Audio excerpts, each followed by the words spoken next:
हमारे युवा युवा ऊर्जा के रूप में मैं उनको युवा मानता हूँ।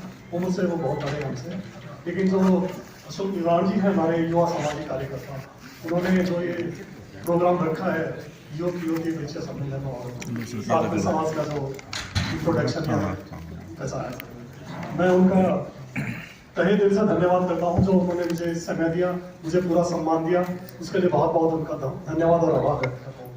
एक्चुअली मुझे बोला गया था कि आपको मैं शिक्षा के बारे में, चिकित्सा के बारे में और आपको स्पीच याद करनी है, तो मैंने कहा जी स्पीच तो मैं नहीं कर पाता, मैं तो चिकित्सक हूँ, शिक्षा हूँ, आप कहोगे तो मैं सीटी अल्ट्रासाउंड एक्सरेज के बारे में अच्छा सा लेक्चर दूंगा, क्योंकि मैं एक रेडियोलॉजिस्ट हूँ। मैं लेडी हार्डिंग मेडिकल कॉलेज में हेड ऑफ डिपार्टमेंट हूँ, डायरेक्टर प्रोफेसर हूँ। तो मैंने कहा मैं तो इस क्षेत्र में तो आपको कहो तो एक लेक्चर दे दूंगा, बाकी तो मैं एक सामाजिक कार्यकर्ता के तौर पे मतलब अपना एक्सपीरियंस आप लोगों के साथ करता हूँ। क्योंकि जो लास्ट टाइम एक प्रोग्राम हुआ था नवीन सूर्या जी ने किया था, तो उस वक्त मैंने सिर्फ यही कहा था कि जो एक बाई चांस और एक माइंडसेट होता है।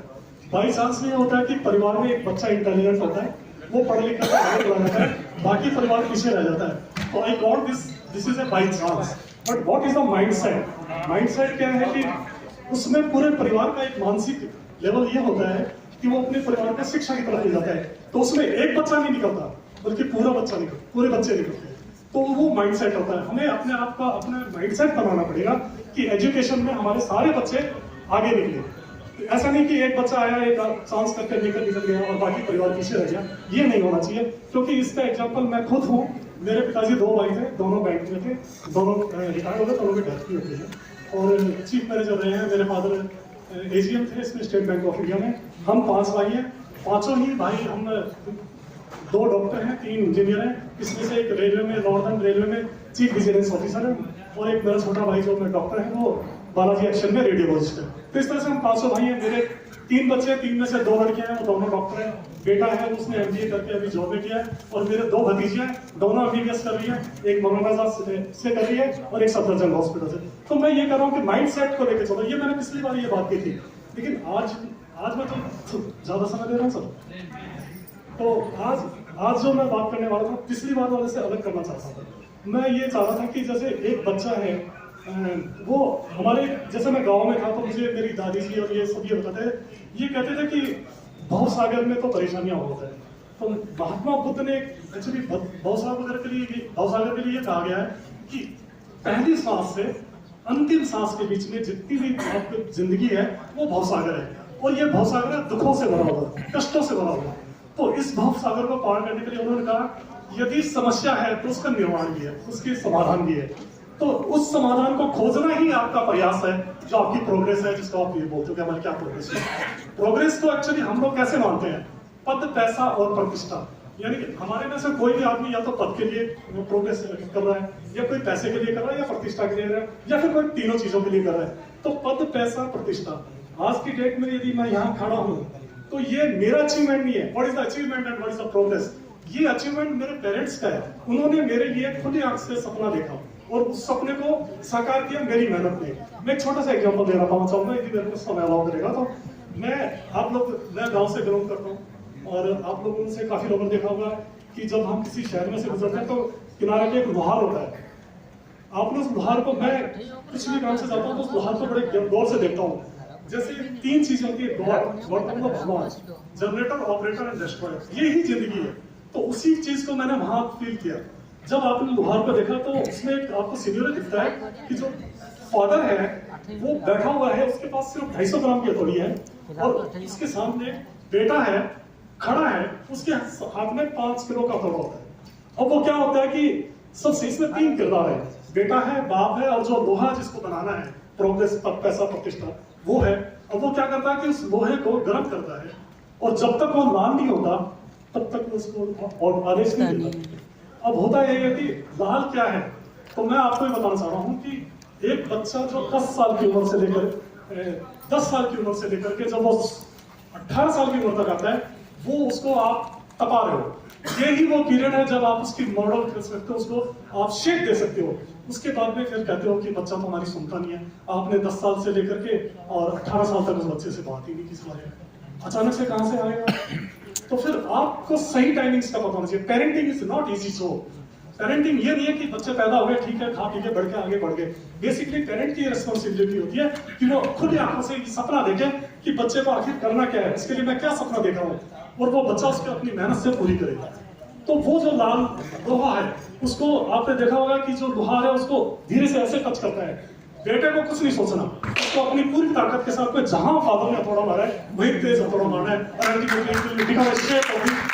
इंस्ट्रूमेंट। तो ये इंस्ट्रूमेंट बना है। This is the progress, this is the achievement, this is the success.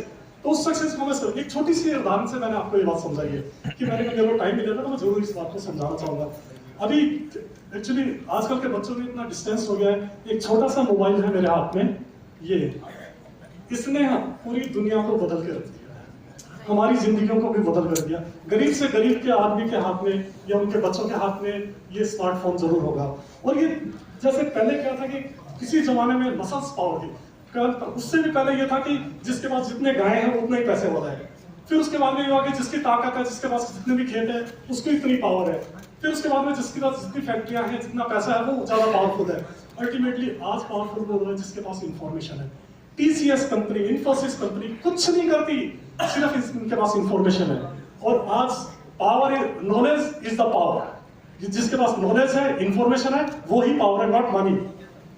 तो ये चीजें आपको अपने बच्चों को शेप देनी है कि वो हमारे बच्चों को कैसे देखें। खुद आंख से सपना देखिए आप और उसको पूरा करने के लिए सब कीजिए। इसके अंदर 3 चीजें मैं आपको बताना चाहूंगा, क्योंकि मैंने पहले ही कहा था कि जनरेटर और operator and the destroyer, God is भगवान। और भगवान क्या, यही जिंदगी के अंदर है। उसके लिए 3 बातें ये है कि आप किसी भी बच्चे ने, अभी यूथ ज्यादातर चले गए हैं, वो 3 चीजें लाइफ में याद रखें कि अपना मोरल, अपना कॉन्फिडेंस कैसे डेवलप करना है। सबसे पहली चीज को मैं ये बताना चाहूंगा कि एक्सेप्टेंस।